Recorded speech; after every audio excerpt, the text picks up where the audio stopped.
Now, by way of further elucidating and unpacking of Jeremy Bentham's point of view, notice I just want to emphasize that when he's talking about the production of happiness or unhappiness, the party whose interest is in question might or might not be that of the person who's actually acting. That is, I might be considering an action that has implications for people on the opposite side of the world. I still need to calculate utility or disutility for those people if I am, for example, deciding whether or not to respond to a famine or use a drone in order to strike and potentially kill some people. That well-being produced or unhappiness produced is going to have implications not just for myself but also for them. That needs to be taken into account.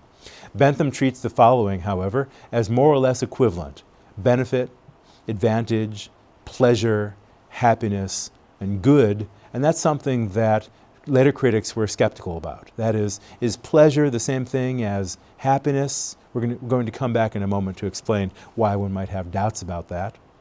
And notice also that, as Bentham and followers such as John Stuart Mill will say, there's no special weight put on notions like rights or duties or obligations. That is to say, Bentham, if he's going to be consistent, is going to have to say, if somebody thinks that, for instance, a person has a right to a certain kind of treatment, then that might be true or might not be true, but if you're going to be a strict and consistent utilitarian, that notion of right is going to itself have to be unpacked in terms of happiness or unhappiness. If there's no way in which a certain putative right has implications for somebody's happiness or unhappiness, then, as Bentham himself said, then that right is just, so-called right is just nonsense upon stilts, a memorable phrase from Bentham himself. That is to say, rights don't have any special status in the utilitarian theory. They might be respected, might not, but only insofar as they are able to be connected up with happiness.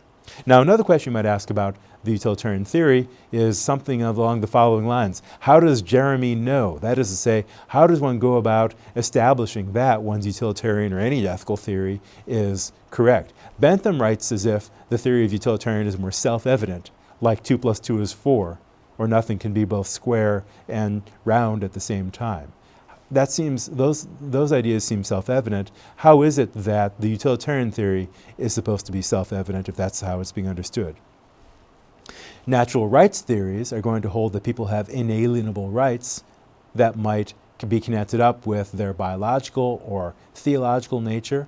Those are things that might be discernible by means of, for instance, research into the biology of the human body, or by contrast, theological investigations. But from the point of view of utilitarianism, we've already said that in principle nothing is inalienable.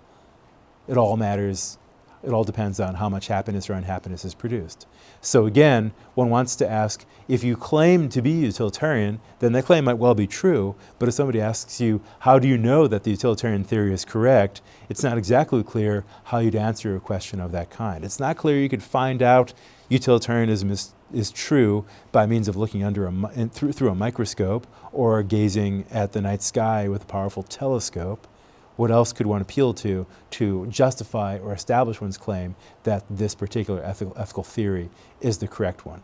Now, by way of a possible objection to the utilitarian theory, people have criticized Bentham's, and in fact various people did criticize Bentham's in the 19th century by saying that one might as well satisfy Bentham's theory by taking a drug of some kind that would just cause you to feel physical ecstasy as long as possible.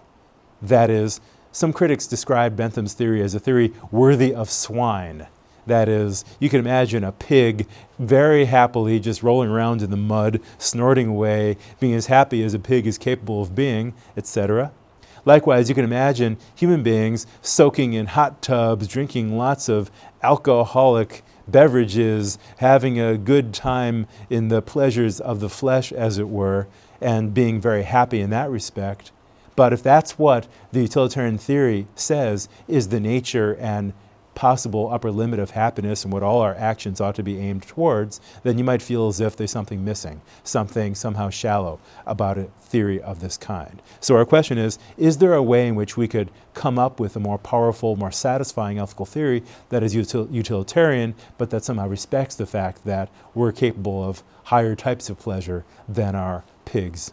And in fact, Aldous Huxley, in his novel Brave New World, can be seen as providing implicitly a criticism of Bentham's formulation of the utilitarian theory, insofar as people were given a kind of happiness, quote unquote, by means of their ingestion of soma and other activities that they engaged in to give bodily pleasure. One might feel that in spite of the fact that they had these kinds of pleasures, they lived in a terrible society. You can think of Huxley's Brave New World as in effect a kind of counterexample, a criticism of utilitarianism, at least as is formulated by Bentham.